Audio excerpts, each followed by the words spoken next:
Hello दोस्तों, स्वागत है सभी के एटीएस क्लासेस में। लेक्चर नंबर 2 हम लोग डिस्कस करने वाले हैं इंडस्ट्रियल मैनेजमेंट का। आई होप लेक्चर 1 सभी ने देख लिया होगा। अगर आपने अभी तक लेक्चर नंबर 1 नहीं देखा है तो इंडस्ट्रियल मैनेजमेंट का जो प्लेलिस्ट है आपको मोर वाले बटन पे क्लिक करना, ठीक है। एक बार क्लिक करो, नहीं दिखेगा, हो सकता है दोबारा क्लिक करना उसको, तो सारे लिंक वहाँ पे आपको निकल के आ जाएंगे। और इंडस्ट्रियल मैनेजमेंट एक यार बहुत ही ज़्यादा वेटेज और इजी आपका एक बोल सकते हो मतलब सब्जेक्ट हो जाता है आरआरबी में, क्योंकि इसमें न्यूमेरिकल क्वेश्चंस बहुत ही कम रहते हैं। मैक्सिमम जो क्वेश्चंस आपके यहाँ पे पूछे जाते हैं वो थियोरेटिकल और कंसेप्चुअल बेस्ड रहते हैं। तो आप लेक्चर 1 देख लेना, और जो इसके पीडीएफ की जो नोट्स हैं वो मैं अवेलेबल करा दिया हूँ आपको एटीएस क्लासेस के नाम पे, जो आपका टेलीग्राम चैनल है। अब मुझे ये बताना, जो लेक्चर नंबर मैंने 1 डिस्कस किया था तो उसमें मैंने कुछ डिजिटल जो बोर्ड होता है उस फॉर्मेट पे डिस्कस किया था, बट लेक्चर नंबर 2 में डिस्कस कर रहा हूँ इस पीडीएफ फॉर्मेट में। तो भाई मेरे को ये बताना कि इस पीडीएफ फॉर्मेट में अगर मैं जो डिस्कस करूँगा और ये जो आपको मैंने डिजिटल बोर्ड वाला जो मैंने फॉर्मेट में डिस्कस किया था वीडियो को लेक्चर का, तो दोनों में से आप कौन सा प्रेफरेंस मतलब कमेंट करके मुझे बताना कि मुझे कौन सा प्रीफर करना चाहिए, ठीक है। और कुछ लोग बोल रहे थे कि जो नोट्स होता है वो थोड़ा मेसी है, तो इसलिए मुझे लगा कि यार अगर मैं पीडीएफ के नोट से ही अगर आपको मैं सारा चीज़ें क्लियर करवा दूँ, हो सकता है तो नोट डाउन करने में आपको दिक्कत नहीं आएगी। तो देखो यार, थोड़ा सा आपको एक दे देता हूँ ओवरव्यू। लेक्चर नंबर 1 में हम लोगों ने पढ़ा क्या था। देखो लेक्चर नंबर 1 जब हम लोगों ने स्टार्ट किया था ना, वहाँ पे हम लोगों ने देखा था कि भाई जो प्रोडक्शन क्या होता है ना, प्रोडक्शन कुछ नहीं, एक step by step value addition process होता है, ठीक है, जिसमें one form of material is converted into another form. फिर धीरे धीरे हम लोग समझे, ठीक है, एक प्रोडक्शन होता है, एक प्रोडक्शन सिस्टम होता है, जिसमें प्रोडक्शन सिस्टम के एक ऑर्गेनाइजेशन प्रोसेस होता है, जिसमें इनपुट होता है, कन्वर्जिंग प्रोसेस होता है, और एक आउटपुट होता है। आउटपुट हमें क्या मिलती है भाई, आउटपुट के फॉर्म में आपको गुड्स भी मिल सकता है जिसको हम लोग सामान बोलते हैं, या तो आउटपुट के फॉर्म में हमें सर्विसेज जो होती है वो भी मिल सकती है। फिर हमने देखा था कि चलो ठीक है, उसके बाद जो इनपुट हम लोग क्या देते हैं ना, 5M देते हैं। आई होप आपको ये सारा चीज़ याद होना चाहिए। मनी हो गया, मनी के बाद भाई मैन पावर चाहिए, उसके बाद मटेरियल चाहिए, उसके बाद मशीन चाहिए, उसके बाद किस मेथड से आप प्रोडक्ट को बनाने जा रहे हो, उसके बाद यहाँ पे कन्वर्जिंग प्रोसेस मशीन्स वगैरह लगी रहती है।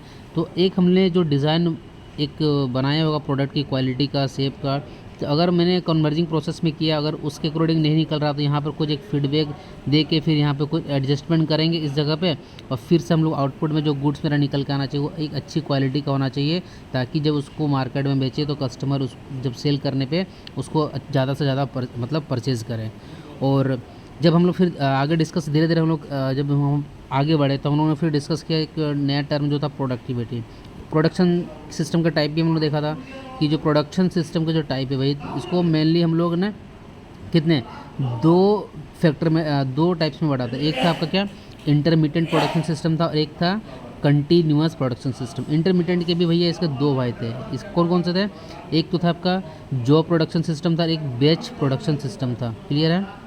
उसके बाद हम लोगों ने फिर कंटिन्यूस वाले में देखा था कि mass and flow production system था, और एक प्रोसेस प्रोडक्शन सिस्टम था।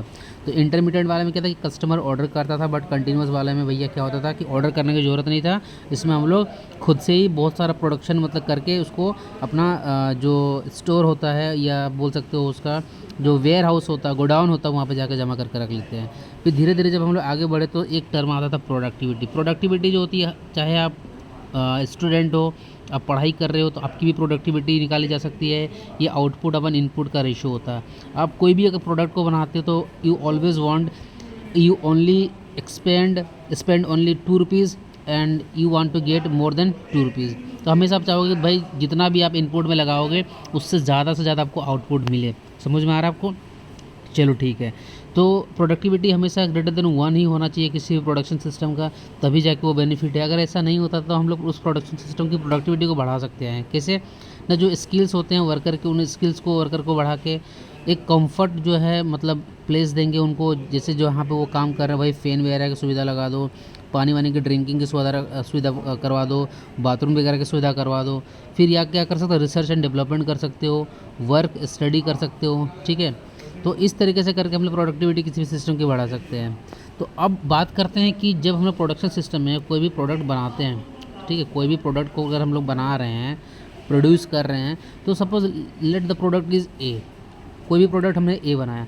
अब हम लोग यहाँ पे ये समझने वाले हैं कि ए जो प्रोडक्ट बना है ये कहाँ पे बना होगा ना, किसी फैक्ट्री में बना हुआ होगा, ठीक है। किसी फैक्ट्री में प्रोडक्ट ए बनाया। अब इस फैक्ट्री को ए को बनाने के लिए हमें सबसे पहले क्या चाहिए, रॉ मटेरियल चाहिए। क्या चाहिए, रॉ मटेरियल। अब ये रॉ मटेरियल क्या होता है, मतलब ये रॉ मटेरियल जो होती है भैया, कि सपोज़ अगर हमें स्टील बनाना है तो हमें क्या चाहिए ना भैया, हमें आयरन ओर चाहिए। तो ये आयरन ओर मेरा क्या हो गया, नहीं ये आयरन ओर मेरा क्या हो गया, आपका रॉ मटेरियल हो गया। अगर आपको मान लो शुगर बनाना है तो आपको उसके लिए क्या चाहिए, शुगर केन चाहिए। भाई गन्ना होगा तभी तो आपको उसको चीनी वगैरह शक्कर वगैरह बना सकते हो।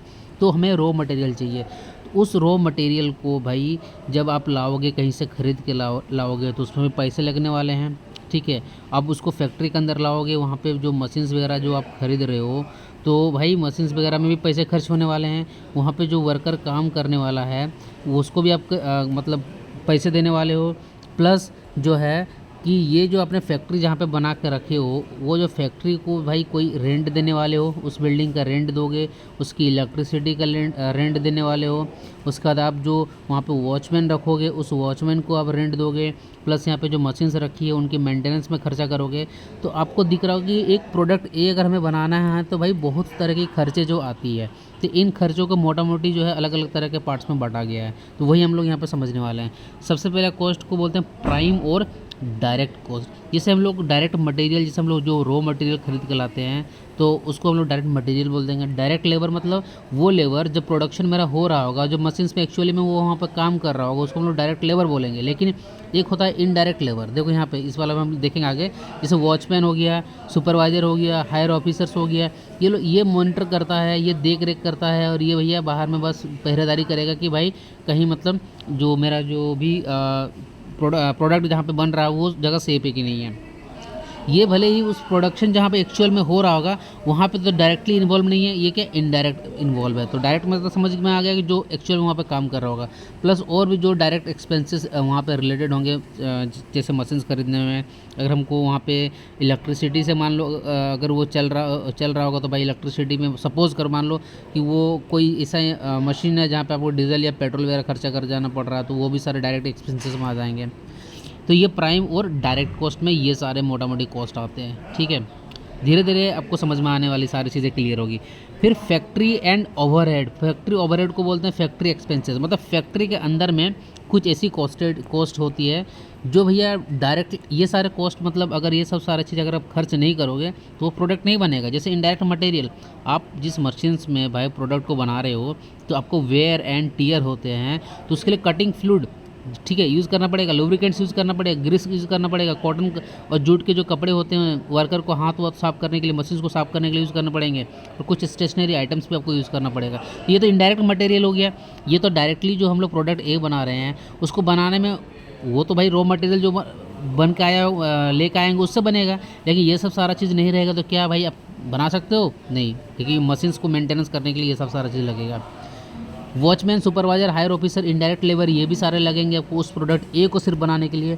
और जैसे कि आप रेंट हो गया, जो आपने ज़मीन लिया होगा, टेलीफोन का बिल्स मान लो होगा, बात कर रहा होगा भाई ऑफिस टू ऑफिस, या तो फैसिलिटी डेवलपमेंट जो भी होगा उसके लिए, और इलेक्ट्रिसिटी जो भी आप वहाँ पे यूज़ कर रहे होंगे, ये सब सारे भी जो है इनडायरेक्ट एक्सपेंसेस में आएंगे। तो मोटा मोटी ये सब सारा खर्चा जो है सबको मिला के हम लोग क्या बोलते थे, फैक्ट्री ओवरहेड और फैक्ट्री एक्सपेंसेस। मतलब अभी जो प्रोडक्ट ए है वो भाई कहाँ पे है, अभी फैक्ट्री के अंदर में ही है। तो फैक्ट्री के अंदर में ही अगर है तो यहाँ पे हमको ये समझ में आया कि अगर हमको यहाँ पे फैक्ट्री कॉस्ट अगर बात करेंगे, फैक्ट्री के अंदर में ही अगर फैक्ट्री कॉस्ट की बात करें तो प्राइम कॉस्ट या तो फैक्ट्री ओवरहेड, प्राइम कॉस्ट को यहाँ पर डायरेक्ट कॉस्ट बोल रहे थे, ठीक है, या तो factory overhead cost. Factory cost ये क्वेश्चन एसएससी से ये पूछा गया है, इसलिए इसको आपको याद रखना कि फैक्ट्री कॉस्ट जो फैक्ट्री के अंदर में कोई अगर प्रोडक्ट अभी है तो प्राइम कॉस्ट में आपने देखा कि कौन कौन सा डायरेक्ट लेबर था, डायरेक्ट मटेरियल का खर्च थे और डायरेक्ट एक्सपेंसेस, और फैक्ट्री ओवरहेड में कुछ जो आपके इनडायरेक्ट लेबर वगैरह के जो खर्चेज आती थी। ये तो फैक्ट्री के अंदर में हो गया। अब इस प्रोडक्ट को मान लो मैंने ए प्रोडक्ट बनाया हुआ, तो क्या मैं इस फैक्ट्री के अंदर में इसको रखूँगा? अरे नहीं ना भाई, मैं इसको मार्केट में भी लेके जाने वाला हूँ।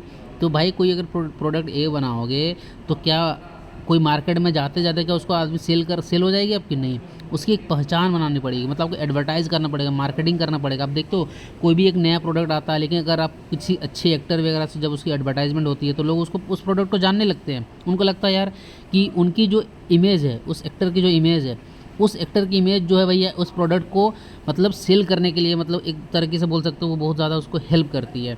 तो इसीलिए जब भी कोई प्रोडक्ट मार्केट में आती है तो आपको एडवर्टाइज़ करना पड़ेगा, मार्केटिंग करना पड़ेगा। अगर एक जगह से दूसरी जगह ले जाना तो उसमें ट्रांसपोर्टेशन कॉस्ट आएंगे, तो टोटल कॉस्ट जो हमें लगेगा जब वो प्रोडक्ट मान लो एक बाहर आता है मार्केट के बाहर में, तो फैक्ट्री के अंदर में जो भी सारे कॉस्टेज है उसको ऐड कर देंगे, प्लस मार्केटिंग और एडवर्टाइजमेंट ट्रांसपोर्टेशन कॉस्ट के सारे कॉस्ट जो है ऐड हो जाएगी। तो मोटा मोटी आपको ये समझ में आ गया कि टोटल कॉस्ट ये होता है। अब मुझे ये बताना कि जो मैंने प्रोडक्ट ए बनाया हुआ है इसको मैं मार्केट में लेके आ गया। अब मार्केट में लेके आने के बाद मुझे बताना कि इसकी मान लो टोटल कॉस्ट जो मेरी लागत पड़ी मार्केट में लाने के बाद, तो ये मान लो सपोज़ 100 रुपीज़ पड़ी। अब जब ये मार्केट में जब इसको सेल करूँगा, जब इसको सेल करने वाला हूँ तो मैं 100 से ज़्यादा करूँगा कि कम करूँगा, मतलब अब इसमें मैं अपना प्रॉफिट भी ऐड कर दूँगा। तो इससे ये समझ में आया, क्या समझ में आया आपको कि जो सेलिंग कॉस्ट होती है, सेलिंग कॉस्ट आपके टोटल कॉस्ट प्लस प्रॉफिट होने वाली है। सारा चीज़ क्लियर हो गया। आई होप यहाँ पे हम लोगों ने ये समझा कि कोई भी अगर प्रोडक्ट होती है तो उसमें प्राइम और डायरेक्ट कॉस्ट।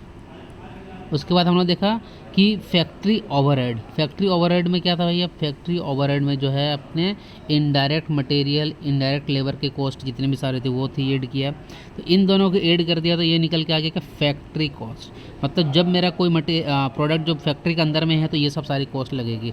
लेकिन जब उस प्रोडक्ट को हम लोग बाहर में लेकर आएंगे तो इन सब में क्या ऐड हो जाने वाला है कि फैक्ट्री कॉस्ट में अगर आप एडवर्टाइजमेंट वगैरह सारा चीज़ अगर ऐड कर दोगे तो वो निकल के आ जाएगी आपका टोटल कॉस्ट। क्या निकल के आ जाएगा, टोटल कॉस्ट। और हमें ये एडवर्टाइजमेंट हो गया या मार्केटिंग हो गया या तो ट्रांसपोर्टेशन हो गया, ये सब सारा चीज़ आ जाएगा तो ये हो जाएगा टोटल कॉस्ट। और टोटल कॉस्ट में जब आप प्रॉफिट जोड़ देते हो, जब टोटल ही कॉस्ट में प्रॉफिट जोड़ दोगे तो ये निकल के आ जाएगा आपका क्या, सेलिंग कॉस्ट। ये क्या निकल के आएगा आपका, सेलिंग कॉस्ट निकल के आएगा। क्लियर है। चलो अब मेन मुद्दे भाई यहाँ पे आते हो, break even analysis, very very important. यहाँ से एक क्वेश्चन तो भैया फिक्स है, अब यहाँ इस टॉपिक से आना ही है आपका। अब ब्रेक इवन एनालिसिस है क्या। अब भाई प्रोडक्ट ए बनाना है, अब मुझे बताओ कि इंडस्ट्रियल मैनेजर जो था वो तो सेटअप वगैरह लगा के चला गया था पूरा, ठीक है, कि जो भी आपका गिवन स्पेस है उसमें कैसे अनप्रोडक्टिव वर्क को कम करके उस सिस्टम की, प्रोडक्शन सिस्टम की प्रोडक्टिविटी को कैसे बढ़ाया जाए, इंडस्ट्रियल मैनेजर ने कर दिया। उसके बाद भैया आता है प्रोडक्शन मैनेजर। अब प्रोडक्शन मैनेजर को दिया गया जिम्मेदारी कि आप जो है प्रोडक्ट ए बनाइए।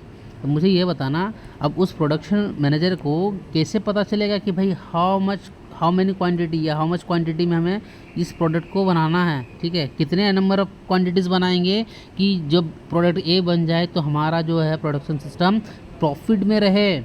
ये जानकारी कैसे मिलेगी प्रोडक्शन मैनेजर को, तो एक थियोरेटिकल कंसेप्ट यहाँ पे निकल के आता है, और इसी थियोरेटिकल कंसेप्ट की हेल्प से हमें ये समझ में आता है कि कितने नंबर ऑफ़ क्वांटिटीज़ जो होते हैं उस प्रोडक्ट ए की बनाएंगे, so that we will be in profit condition. मतलब कि प्रोडक्शन मैनेजर के पास एक थियोरेटिकल कोई कंसेप्ट रहेगा, अगर उसको वो कंसेप्ट पता रहेगा तो उसको पता ये चल जाएगा कि अच्छा इतना नंबर प्रोडक्ट ए बनाएंगे तो हम प्रॉफिट में रहेंगे। तो वही यहाँ पे ब्रेक इवन एनालिसिस से हम लोग समझने वाले हैं।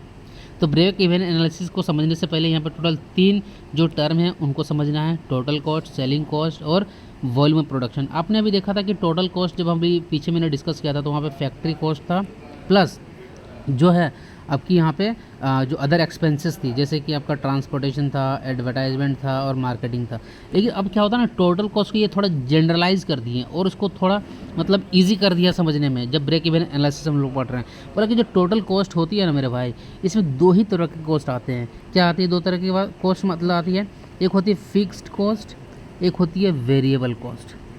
अब ये क्या चीज़ है भाई, टोटल कॉस्ट में 2 ही टर्म यहाँ पे आ रहे हैं। क्या कौन कौन सा आ रहा है यहाँ पे, फिक्स्ड कॉस्ट और वेरिएबल कॉस्ट। अब फिक्स्ड कॉस्ट क्या है भैया, मतलब कि अगर हम प्रोडक्ट ए बना रहे हैं, मान लो प्रोडक्ट ए बना रहे हैं, तो ये जो है टोटल कॉस्ट इस केस में क्या बोलता है कि अगर आप प्रोडक्ट ए की सपोज क्वांटिटी एक्स जो है मान के चलते हैं, तो अगर मान लो अगर आप एक्स इक्वल टू 0 बना रहे हो ना, आप एक्स इक्वल टू क्वान्टिटी अगर 0 बनाते हो तो फिर भी ये जो फिक्स्ड कॉस्ट है वो कांस्टेंट रहेगा।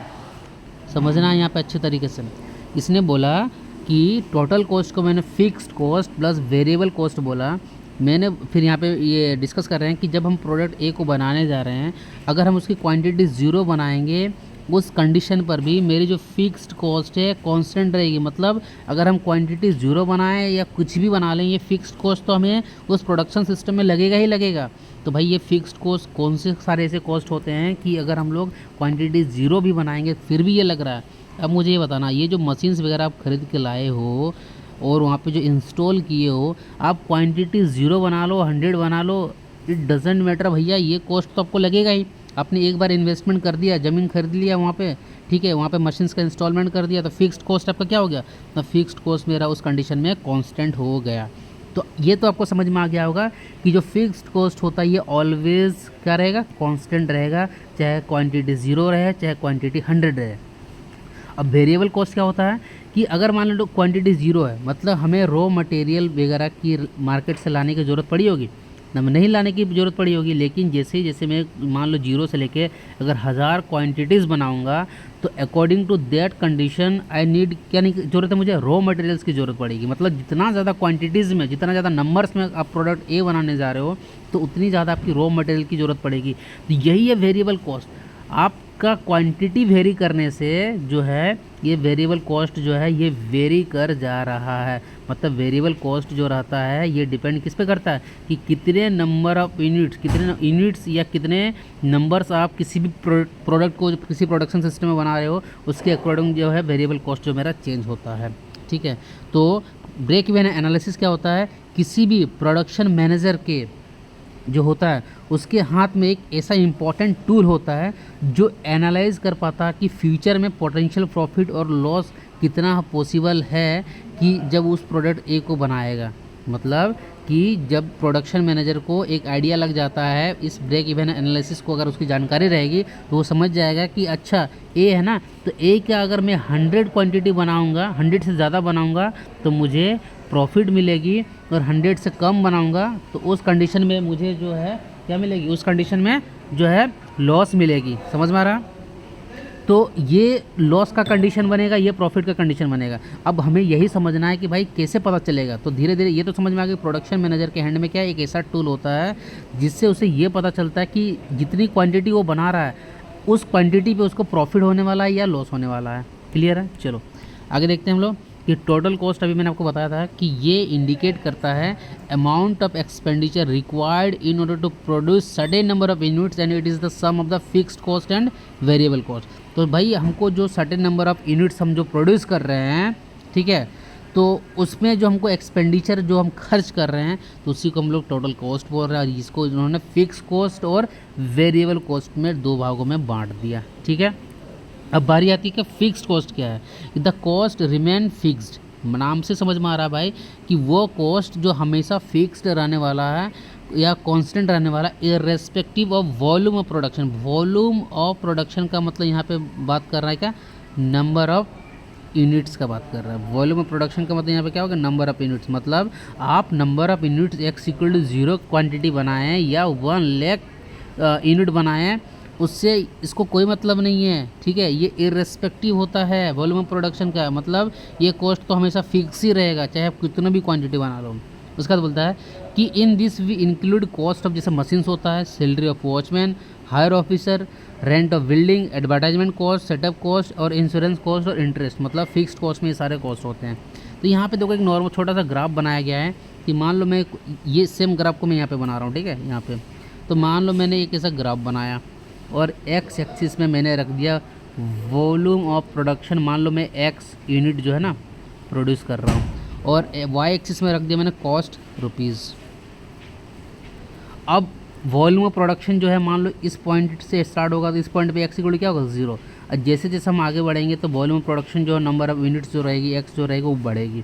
लेकिन मैं क्या देख रहा हूँ कि अभी मैंने एक्स इक्वल टू 0 जो है प्रोड्यूस किया है, बट स्टिल मुझे ये वाली कर्व मैंने बना दिया और मैंने बोला कि ये जो यहाँ पर जो कॉस्ट आपको दिख रहा है ये वाला पूरा कॉस्ट, इस कॉस्ट को हम लोग बोलेंगे क्या, फिक्स्ड कॉस्ट। मतलब अगर हम unit X is equal to 0 इस पॉइंट पे बना रहे हैं फिर भी देखो ये वाला कॉस्ट मेरे पास आ गया कि नहीं आ गया। मतलब हम यूनिट 0 बनाएं, चाहे जैसे जैसे हम यहाँ पे धीरे धीरे आगे बढ़ेंगे, सपोज़ ये 100 हो गया, सपोज़ ये 1000 हो गया, तो ये 100 पर भी देखो ये फिक्स कॉस्ट कांस्टेंट है। अब 1000 क्वांटिटी बना लिए फिर भी ये फिक्स कॉस्ट क्या है, कांस्टेंट है, मतलब ये irrespective of volume of production होता है कौन, फिक्स्ड कॉस्ट। तो वही बताया गया कि फिक्स्ड कॉस्ट देखो ये कांस्टेंट है। क्लियर है।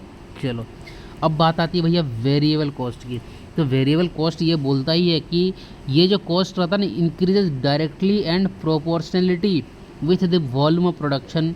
मतलब भाई अगर आप वॉल्यूम ऑफ प्रोडक्शन जितना ज़्यादा आप एक्स नंबर ऑफ यूनिट बनाओगे वो प्रोपोर्शनलिटी जो है वो क्या होगा, बढ़ने लगेगा। कौन सा, ये वेरिएबल कॉस्ट। और ये इंक्लूड होता है जैसे मटेरियल हो गया, जो डायरेक्ट लेबर काम कर रहे होंगे, और जो भी रनिंग कॉस्ट हमको वहाँ पे आ रही होगी। जैसे मान लो कि अगर वो पेट्रोल हो या डीजल से वो मशीन चल रही होगी तो उसमें खर्च आ जाएंगे, और बहुत सारे एक्सपेंडिचर होते हैं।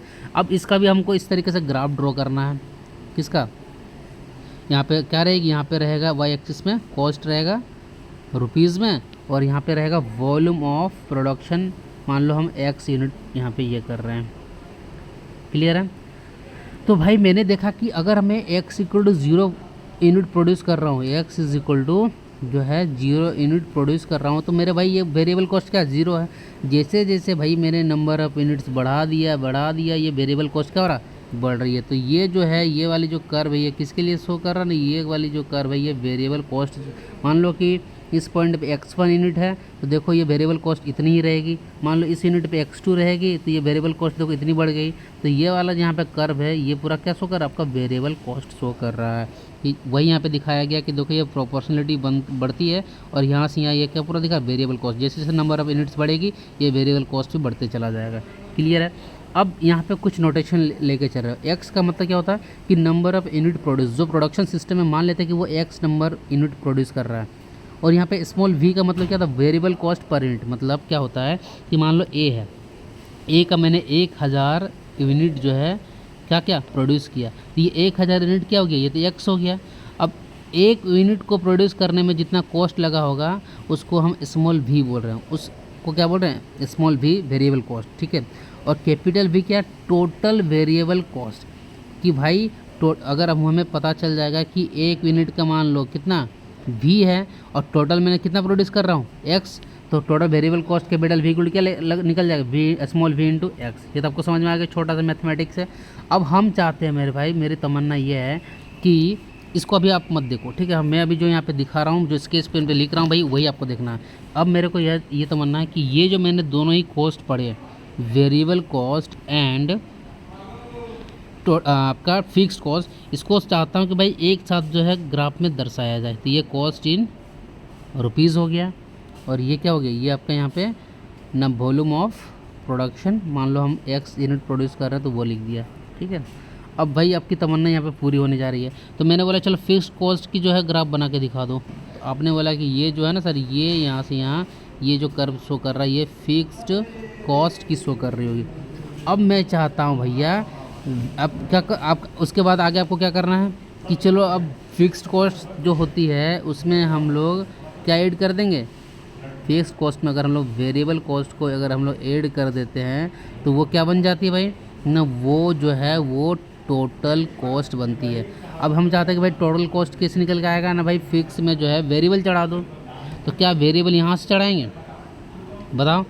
अब भाई जब तक मेरा फिक्स्ड कॉस्ट मतलब खर्चा नहीं कर लेंगे, अब पहले हम खर्चा कुछ करेंगे उसके बाद भाई ये ग्राफ देखो, यहाँ से हम क्यों बना रहे हैं, यहाँ से क्यों नहीं बना रहे हैं वो तो समझो पहले। ठीक है, ये बहुत इंपॉर्टेंट है। मैं इसको यहाँ से इसलिए नहीं बना रहा हूँ, इसके पहले मैंने वहाँ पे इसलिए बनाया तो क्योंकि सिर्फ वेरिएबल कॉस्ट का ग्राफ था, लेकिन यहाँ पे फिक्स्ड कॉस्ट का भी ग्राफ है। ठीक है, तो मैंने यहाँ पे जो ग्राफ बनाया ये इस तरीके से ग्राफ बना दिया, और इसको मैंने क्या बोल दिया, टोटल कॉस्ट। टोटल कॉस्ट मैंने इसको कैसे बोल दिया कि देखो यहाँ से तो यहाँ तक ये वाला, अगर मैं इस पॉइंट तक इसको पूरा लेके चलूँ इस तरीके से, तो अब मैं बोलूँगा कि ये जो कॉस्ट यहाँ पे शो कर रहा है ना, ये वाला कॉस्ट क्या है, वेरिएबल कॉस्ट। और मान लो कि ये जो पॉइंट है ये यहाँ पे प्रोजेक्ट हो गया मान लो, तो ये क्या शो कर रहा है, टोटल कॉस्ट किसके लिए, मान लो यहाँ पे x1 क्वांटिटी अगर मैंने प्रोड्यूस किया होगा तो उस x1 क्वांटिटी के लिए जो फिक्स कॉस्ट है ये वाली लाइन रहेगी, और उसके लिए जो वेरिएबल कॉस्ट जो रहेगी ये वाली पूरी लाइन रहेगी। ठीक है, यहाँ वाली ये टोटल कॉस्ट जो है ये यहाँ से नहीं प्रोड्यूस होगी। टोटल कॉस्ट कहाँ से प्रोड्यूस होगी, यहाँ से, क्योंकि टोटल कॉस्ट में क्या होता है, फिक्स भी रहता है और वेरिएबल भी रहेगा। और यहाँ से अगर हम प्रोड्यूस करते हैं तो टोटल कॉस्ट जो होता है भैया ओनली क्या रहेगा, फिक्स्ड कॉस्ट तो गायब रह जाएगा। इसीलिए जो है यहाँ पर हम यहाँ से हम लोगों ने इसको प्रोड्यूस नहीं किया। तो और फिर से हम आपको मैं ड्रॉ करके यहाँ पर वही दिखा रहा हूँ कि देखो ये वाली ग्राफ थी हमारी, तो यहाँ से हम लोगों ने क्यों नहीं क्या, क्योंकि ये टोटल कॉस्ट का जो ग्राफ नहीं हो सकता, ये वेरिएबल कॉस्ट का ग्राफ था, ठीक है। लेकिन टोटल कॉस्ट में फिक्स्ड कॉस्ट भी ऐड होता है, तो सबसे पहले हमको फिक्स्ड कॉस्ट लाना पड़ेगा, ठीक है। उसके बाद यहाँ से हम लोग टोटल कॉस्ट जो है ये ड्रॉ करेंगे। आप यहाँ पे कोई भी एक दो पॉइंट जो है रेंडमली ले लो। सपोज़ मैंने ये पॉइंट ले लिया, ठीक है। तो इस पॉइंट पे जब मैं इस तरीके से ड्रॉ करूँगा, मान लो इस पॉइंट पे जो है वॉल्यूम प्रोडक्शन x1 यूनिट है, तो ये वाला जो यहाँ पे पूरा से यहाँ ग्राफ दिख रहा होगा, ठीक है, ये फिक्स्ड कॉस्ट का दिख रहा होगा। और उसके बाद यहाँ से यहाँ ये वाला जो आपको ग्राफ दिख रहा होगा, ये किसको दिख रहा होगा, वेरिएबल कॉस्ट का दिख रहा होगा। उसी तरह से यहाँ से वही समझाया गया कि मान लो इस पॉइंट पे कोई एक यूनिट प्रोड्यूस किए होंगे, तो देखो जैसे जैसे नंबर ऑफ आप यूनिट्स बढ़ा रहे हो तो अपने आप टोटल कॉस्ट बढ़ रहा है, क्योंकि जो टोटल कॉस्ट होती है उसमें फिक्स्ड कॉस्ट जो रहता है वो तो फिक्स ही रहता है, लेकिन जो वेरिएबल कॉस्ट रहता है वो वेरी करता है according to volume of production. वही यहाँ पर दिखाया गया है। उसके यहाँ से एग्जाम्पल में भी समझते हैं कि मान लो कि एक्स आप 200 यूनिट प्रोड्यूस किए और फिक्स्ड कॉस्ट कितना ₹30,000 है, और एक यूनिट में वेरिएबल कॉस्ट आपकी ₹2 पर यूनिट आ रही है, तो टोटल कॉस्ट फाइंड आउट करने के लिए बोला गया। तो टोटल कॉस्ट होता क्या भैया, fixed cost plus variable cost. तो कैपिटल वी जो है टोटल वेरिएबल कॉस्ट, ये कैसे निकलता है कि एक यूनिट का वेरिएबल कॉस्ट कितना है और आपने कितना नंबर ऑफ यूनिट्स को जो है प्रोड्यूस किया है। तो भाई नोट सिंपली इस तरीके से टोटल कॉस्ट निकाल सकते हो। अब मुझे ये बताना, टोटल कॉस्ट जो होती है इसको भाई उस प्रोडक्ट ए को बनाने में लगी है। अब हमें इसको सेल भी करेंगे तो हमें क्या मिलने वाला, प्रॉफिट भी मिलने वाला है मेरे भाई। तो इसको क्या बोलेंगे, सेलिंग कॉस्ट। तो वही अब यहाँ पे हम लोग रिवेन्यू कमाने वाले हैं, मतलब टोटल सेल और रिवेन्यू का बात करने वाले हैं। तो टोटल सेल और रिवेन्यू क्या होता है कि it indicates the return obtained by selling out that quantity produce. मतलब किसी भी प्रोडक्ट जैसे ए को मान लो, इसका अगर एक यूनिट को बेचे तो उसके बाद हमने कितना रिटर्न कमाया, वही तो टोटल सेल और रिवेन्यू की बात करेगा। तो ये भी क्या होगा, जितना वॉल्यूम ऑफ प्रोडक्शन जो रहती है, अगर हम लोग प्रॉफिट में रहेंगे तो आप वॉल्यूम ऑफ प्रोडक्शन जितना ज़्यादा अब बेचोगे तो टोटल सेल कॉस्ट जो रहेगी उतनी ही ज़्यादा रहेगी। अगर आप एक्स नंबर ऑफ यूनिट 0 बेचोगे तो आपकी सेलिंग कॉस्ट क्या रहेगी, 0 रहेगी। सिंपल सी बात है। तो वहीं पे हम लोग जब ब्रेक इवन एनालिसिस जब हम लोगों ने स्टार्ट किया था, तो उसकी जो 3 पॉइंट थे, टोटल कॉस्ट आपको समझ में आ गया, सेलिंग कॉस्ट समझ में आ गया, वॉल्यूम प्रोडक्शन समझ में आ गया। अब प्रोडक्शन मैनेजर के हाथों में क्या रहने वाला, ब्रेक इवन चार्ट रहेगा, ठीक है, ब्रेक इवन चार्ट। तो ये ब्रेक इवन चार्ट क्या होता है भैया कि ब्रेक इवन चार्ट जो रहता है, ये भी वही मैंने यहाँ पे जितने भी आपके जो अपने अभी टोटल कॉस्ट जिसमें fixed cost plus variable cost जो रहता है और सेलिंग कॉस्ट जो रहता है, इन सबको वहाँ पे उसमें दिखाने वाले हैं। उसके बाद हमें उस वहाँ से ये समझ में आने वाला है कि अच्छा इतनी क्वांटिटी से अगर हम लोग ज़्यादा बनाएंगे तो प्रॉफिट, और इससे अगर कम बनाएंगे तो लॉस। चलो वेरी इंटरेस्टिंग, उसी को हम लोग अब देखने वाले हैं, ठीक है। तो उसको देखने से पहले चलो मैं आपको पहले यहाँ पे क्या क्या है वो चीज़ें देख लेते हैं। कि यहाँ पर भी देखो ये वाली एक्सिस है, तो ये जो है भाई मेरे, तो ये इसमें कॉस्ट इन रुपीज़ है और ये आपका जो वॉल्यूम ऑफ प्रोडक्शन शो कर रहा है। क्लियर है। अब हमको क्या करना है ना, अब हमें क्या करना है, इसमें फिक्स्ड कॉस्ट को दर्ज करना है। तो आंख बंद करके सबसे पहले हमें ब्रेक इवन चार्ट में फिक्स्ड कॉस्ट, इस सब आपको कुछ नहीं देखना, जो भी मैं दर्ज कर रहा हूँ कैसे डायग्राम बना वो आपको यहाँ पे मैं दिखा रहा हूँ कि मैंने फिक्स्ड कॉस्ट बना दिया, ठीक है। अब मैं क्या बनाने जा रहा हूँ भाई, चलो फिक्स्ड कॉस्ट आपने बना दिया ना, अब आप बना के दिखा मेरे को टोटल कॉस्ट। तो हमें पता है टोटल कॉस्ट यहाँ से बनती है, तो मैंने यहाँ से इस तरीके से टोटल कॉस्ट भी जो है बना दिया। तो ये वाली लाइन जो क्या रहेगी, ये वाली लाइन टोटल कॉस्ट की है और ये वाली लाइन आपका फिक्स्ड कॉस्ट की है। क्लियर है। चलो अब हम लोग यहाँ पे क्या करने वाले हैं, अब हम लोग क्या करने वाले हैं मेरे भाई कि अब ठीक है, आपने फिक्स्ड कॉस्ट भी बता दिया, टोटल कॉस्ट भी बता दिया, अब सेलिंग कॉस्ट बता। तो सेलिंग कॉस्ट में इस पॉइंट से क्यों स्टार्ट कर रहा हूँ, क्योंकि अगर मैं क्वांटिटी x0 सेल करूँगा तो मेरी सेलिंग कॉस्ट क्या रहेगी, 0 रहेगी। तो भाई मैं यहाँ से सेलिंग कॉस्ट जो है बनाना चालू कर दिया और ये पूरा डायग्राम यहाँ पर आप देख सकते हो, यह पूरा ऊपर तक जा रहा है, ठीक है। यहाँ ये पॉइंट यहाँ तक आती है, तो मैंने यहाँ पे बनाना क्या कर दिया, चालू कर दिया। क्लियर है। अब हमें क्या देखने को मिल रहा है कि ये जो लाइन है, ये वाली जो लाइन है ग्रीन कलर वाली, क्या टोटल सेलिंग की लाइन है। क्यों, क्योंकि यहाँ पे जब हम लोग x=0 प्रोड्यूस कर रहे हैं तो टोटल सेलिंग कॉस्ट कितना निकल कर रहा है, 0। अब जैसे ही इस लाइन में हम लोग वॉल्यूम प्रोडक्शन बढ़ाएंगे तो मेरा सेलिंग कॉस्ट जो है वो बढ़ता हुआ दिख रहा है। दिख रहा है कि नहीं दिख रहा, वेरी इंपॉर्टेंट, दिख ही रहा भाई मेरे भाई। तो ठीक है, तो अब हम लोग यहाँ पर क्या करने वाले हैं कि अब मेरे भाई देखो, ये एक ऐसा पॉइंट है, इस पॉइंट पे हमने क्या देखा कि ये जो टोटल कॉस्ट की लाइन है और टोटल सेल की जो लाइन है, ये दोनों एक दूसरे पे क्या कर गया ना, इंटरसेक्ट कर गया। अब ये इंटरसेक्ट कर गया तो भाई कौन सी बड़ी बात हो गई, इसको भी पता लगाना है। तो चलो इस पॉइंट को मैंने यहाँ पे नीचे प्रोजेक्ट कर दिया और इस पॉइंट को यहाँ पे नीचे प्रोजेक्ट कर दिया। बहुत अच्छे से समझना। अब मुझे ये बताना, कि मान लो कि यहाँ पे एक्स बी ई पी, अब ठीक है, ये पॉइंट को मैंने अभी क्या नाम दे दिया, break even point. Break even point क्या है, अभी बहुत इंपॉर्टेंट बात है, क्वेश्चंस तो यहीं से बनने वाले हैं कि ब्रेक इवन पॉइंट एक ऐसा पॉइंट है जहाँ पे टोटल कॉस्ट और टोटल सेलिंग कॉस्ट एक दूसरे से क्या करते हैं, इंटरसेक्ट करते हैं, मतलब आपस में क्या होते हैं भाई, कटते हैं। क्लियर है, ये तो यहाँ पर समझ में आ गया हमें कि एक दूसरे से इंटरसेक्ट करते हैं, और इन दोनों के बीच में जो एंगल बनता है उसको एंगल ऑफ इंसिडेंस बोलते हैं, थीटा बोलते हैं। तो अब इससे हो क्या गया, अब मैं क्या कर रहा हूँ ना कि मान लो ये जो मैंने यहाँ पे एक्स बी ई पी लिखा हुआ है, मतलब इसका मतलब क्या हो गया कि इस पॉइंट पे जो मेरी क्वांटिटी है वो क्या, ब्रेक इवन क्वांटिटी क्या है, एक्स है। मैंने बोला कि ठीक है, अब मुझे इससे थोड़ी कम क्वांटिटी बनाऊंगा और इससे थोड़ी ज़्यादा क्वांटिटी बनाऊंगा, ठीक है। इसका नाम दे दिया मैंने x1 और इसका नाम दे दिया मैंने x2। अब इससे क्या हो जाएगा भाई, x1 और x2 का, चलो x1 और x2 जो मैं क्वांटिटी बना रहा हूँ ना, इसको थोड़ा ग्राफ में प्रोजेक्ट करते हैं, इसको प्रोजेक्ट करते हैं और यहीं पे हमको रुक जाना है, ठीक है। अब इसको प्रोजेक्ट करो, अब मैं ब्रेक इवन पॉइंट से क्या कर रहा हूँ, ज़्यादा क्वांटिटी एक बार में बनाया और एक बार में मैंने कम बनाया, और दोनों को मैंने कंपैरिजन कर रहा हूँ। तो कंपैरिजन से क्या होने वाला है, वही हम लोग यहाँ पे देखने वाले हैं। तो अब मैं क्या देख रहा हूँ कि ये जो मैंने x1 क्वांटिटी प्रोड्यूस किया, यहाँ पे x2 है, तो x1 के लिए जो सेलिंग कॉस्ट है क्या, देख सकते हो ये वाली पॉइंट पे आ रही है। मान लो यहाँ पे x1 क्वांटिटी को सेल करने में मतलब जो है कॉस्ट जो है इस पे आई होगी, और यहाँ पर देख सकते हो ये वाली जो पॉइंट है ये आपको x2 जो आपने क्वांटिटी जो सेल की है उसके लिए ये वाली पॉइंट आई हुआ है। तो अगर जब मैं x1 के केस में देख रहा हूँ, x1 के केस में मैंने क्या देखा, अरे यार टोटल कॉस्ट जो है वो मेरा इस ऊपर में है और टोटल सेलिंग जो कॉस्ट है वो क्या नीचे में है। तो भाई ये वाली जो पूरी यहाँ के ये जो लाइन निकल के आ रही है, ये वाली जो गैप बन रही है, ये गैप क्या हो गया, मतलब कि आपने क्या किया कि 10 रुपया जो है किसी प्रोडक्ट ए को बनाने में खर्च किया, और अब जब उसको बेच रहे हो तो 8 रुपया आ रहा है आपको, ठीक है। तो ये जो गैप क्या दिखा रहा है आपको, 2 रुपया लॉस ही दिखा रहा है ना। तो वहाँ से हमें ये समझ में आया कि अगर हमको ब्रेक इवन पॉइंट जो रहती है उससे कम क्वांटिटी अगर हम लोग बना रहे हैं तो उसमें जो सेलिंग कॉस्ट, देखो यहाँ पे जो ये वाली जो ग्रीन वाली जो लाइन है आपकी, वो हमेशा टोटल कॉस्ट के नीचे आ रही है, मतलब हम लोग किस में चल जा रहे हैं, लॉस में चल जा रहे हैं।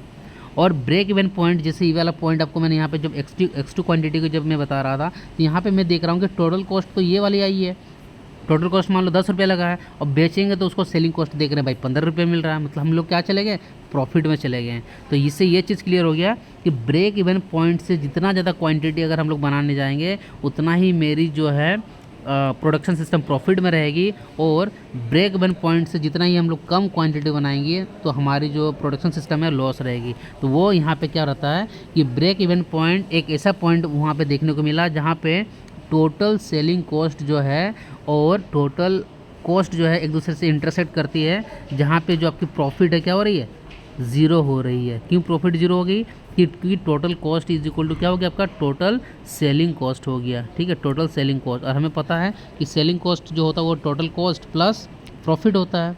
अब प्रॉफिट को जब जीरो करोगे तभी तो आपका ये दोनों एक दूसरे से बराबर निकल के आएंगे। तो ब्रेक इवन पॉइंट एक ऐसा पॉइंट होता है जहाँ पे आपका no profit and no loss point इसको बोला जाता है। Very important, break even point को क्या बोला जाता है, no profit and no loss point. और यहाँ पर जो होती है सेलिंग कॉस्ट किसके बराबर में होती है, टोटल कॉस्ट के बराबर में होती है, और प्रॉफिट क्या होती है, ज़ीरो होती है।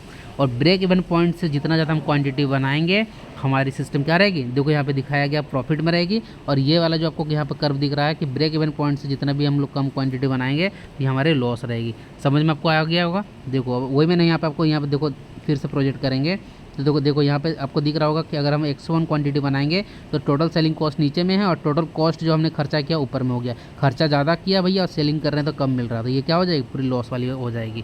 क्लियर है। तो इसका मतलब ये हो गया मार्जिन ऑफ सेफ्टी। आप ये वाला आपका सेफ्टी वाला जो है जोन आ गया, और margin of safety in terms of quantity था, और इसी तरीके से ये margin of safety in terms of sale हो जाएगा। मतलब हमेशा चाहोगे कि आप इसके ऊपर ही सेल करो, ये जो पॉइंट है आपका। क्लियर है। तो यहाँ पे चलो आप जो न्यूमेरिकल्स बनेंगे कि भाई ठीक है आपने तो बता दिया कि सर ब्रेक इवन पॉइंट पे जो रहती है उस क्वांटिटी को जो बोलते हैं क्या बोलते हैं, ब्रेक इवन पॉइंट क्वांटिटी। उस क्वांटिटी को फॉर्मूला क्या होगा, तो मैंने बोला टोटल सेल जो होता है उसकी फॉर्मूला क्या होती है ना, टोटल कॉस्ट प्लस प्रॉफिट होती है। टोटल कॉस्ट को हम लोग क्या लिख सकते हैं, fixed cost plus variable cost लिख सकते हैं। तो सेलिंग कॉस्ट जो होता है यहाँ से क्या निकल के आ गया, fix plus variable cost plus profit. और वेरिएबल कॉस्ट को हम लोग लिख सकते हैं एस वी इंटू एक्स, और एस क्या है, कैपिटल एस जो है टोटल सेलिंग कॉस्ट है। मान लो कि अगर एक यूनिट को हम लोग बेचते हैं तो उसमें बेचने से स्मॉल एस है, तो अगर एक्स यूनिट बेचेंगे तो टोटल सेलिंग कॉस्ट कितना निकल के जाएगा, कैपिटल एस। तो वही यहाँ पर लिखा गया है। इसको भी इस तरीके से जब अरेंज करेंगे, इस वाले को इधर लेकर आओगे, एक्स को माना जाएगा स्मॉल एस माइनस बी, तो एक्स इज इक्वल टू क्या होगी, F plus B upon S minus B.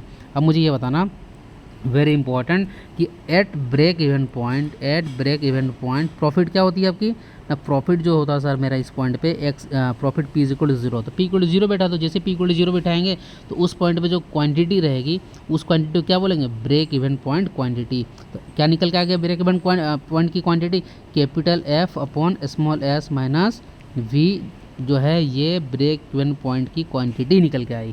तो फिक्स कॉस्ट हमेशा तो कांस्टेंट ही रहेगा।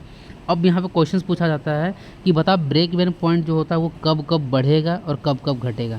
तो यहाँ से एक समझ में आया कि अगर फिक्स्ड कॉस्ट को बढ़ाया जाए, ठीक है, तो ब्रेक इवन पॉइंट क्या होगी, तो ब्रेक इवन पॉइंट आपकी बढ़ेगी।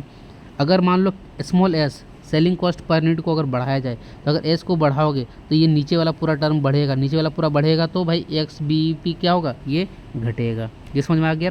अब वेरिएबल कॉस्ट को अगर बढ़ाया जाए तो मतलब एस क्या होगा, कम होगा, मतलब ये टोटल कम अगर होगा तो ब्रेक इवन पॉइंट की क्वांटिटी क्या होगी ना, बढ़ेगी।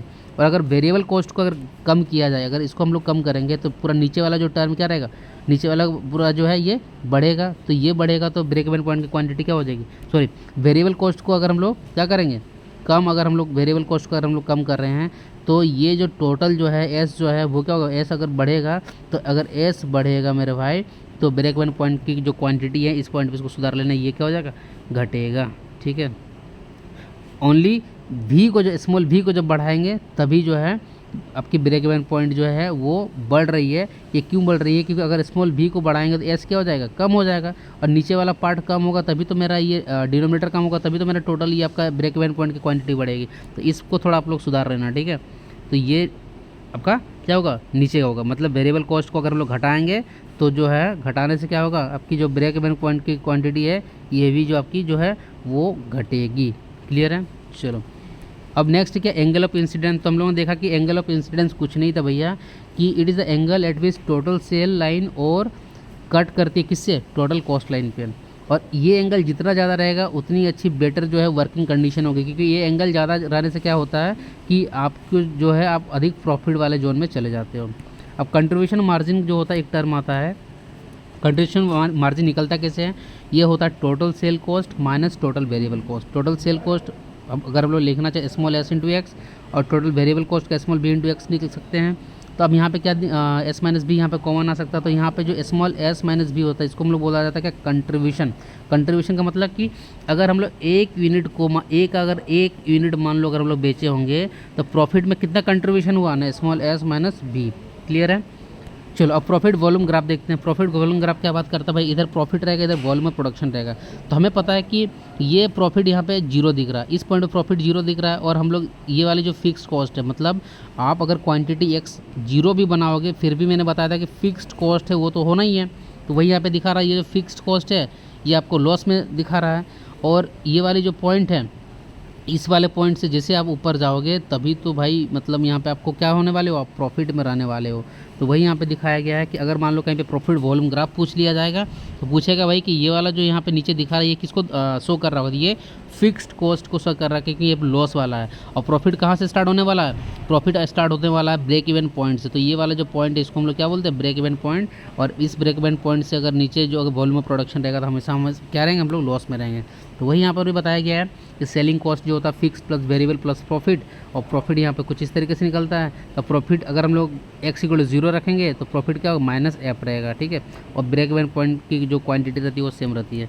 और मार्जिन ऑफ सेफ्टी अभी आपको मैंने बताया था, ये एक टर्म निकल के आता है जिसका मतलब क्या होता है, it is a difference of output at full capacity compare to the output at break even point. कि आपने ब्रेक इवन पॉइंट पे जब कोई क्वांटिटी बनाया होगा, सपोज एक्स बनाया होगा, तो उसको सेल करने में आपको जो अमाउंट रहता है प्लस जो नॉर्मल अगर आप जो क्वांटिटी बनाते हो उसका जो सेल करते हो उसका जो डिफरेंस रहता है उसको margin of safety in terms of sale का बोला जाता है। क्लियर है, ठीक है। इस तरीके से जो सारा टॉपिक हमारा कॉस्ट इन प्रोडक्शन में हम लोगों ने देखा कि कैसे कैसे कौन कौन से टर्म्स आते हैं, प्राइम हो चाहे डायरेक्ट कॉस्ट हो, ठीक है। फिर हमने देखा कि फैक्ट्री कॉस्ट में prime cost plus factory overhead हो गया। उसके बाद सबसे बड़ा इंपॉर्टेंट है कि जब हम लोग हैं ना यहाँ पे टोटल कॉस्ट को जो है दो normally fix plus variable cost में बांटा था। और जब भी ब्रेक इवन एनालिसिस आएगी, ये एक जो इंपॉर्टेंट टूल होता है किसके पास, प्रोडक्शन मैनेजर का हाथ में, जिससे वो मतलब फ्यूचर प्रॉफिट लॉस और आपकी गेन कर रहा है कि वो लूज़ कर रहा है, उससे आपको उसको वो समझ में आता है। और इसके कौन कौन से 3 टूल होते हैं भैया, उसके जब तक वो पता नहीं रहेगा तब तक आप वो ब्रेक इवन चार्ट बना ही नहीं पाओगे। कौन से, टोटल कॉस्ट, सेलिंग कॉस्ट और वॉल्यूम ऑफ प्रोडक्शन। तो उस तरीके से हम लोगों ने देखा कि एक ब्रेक इवन पॉइंट एक ऐसा पॉइंट होती है जहाँ पे no profit and no loss point, जहाँ पे प्रॉफिट क्या होती है, जीरो होती है, जहाँ पे टोटल कॉस्ट जो होती है वो बराबर होती है किसी टोटल सेलिंग कॉस्ट के बराबर होती है। तो ये सारा टॉपिक इस तरीके से हमारा ये क्लियर हो गया। और इसकी जो पीडीएफ की जो नोट्स है भैया वो मिल जाएगी आपके टेलीग्राम चैनल पे। और मुझे ये ज़रूर फीडबैक देना कि आपको डिजिटल वाला ज़्यादा बेटर लग रहा है कि पीडीएफ फॉर्मेट में लेक्चर ज़्यादा बेटर लग रहा है, तभी जाके मैं फिर आगे कंटिन्यू करूँगा, ठीक है। और इसी तरीके से धीरे धीरे आप क्वेश्चन अब लगा सकते हो, ब्रेक इवन एनालिसिस के सारे क्वेश्चन लगेंगे नो डाउट। और धीरे धीरे यार अगर कुछ चीज़ अच्छी लगती है तो दोस्तों का शेयर भी करना, ठीक है। मेरा मेन मोटिवेशन का रीज़न वही रहता है। चलो फिर मिलते हैं किसी नेक्स्ट वीडियो में। So guys, thanks for watching this video.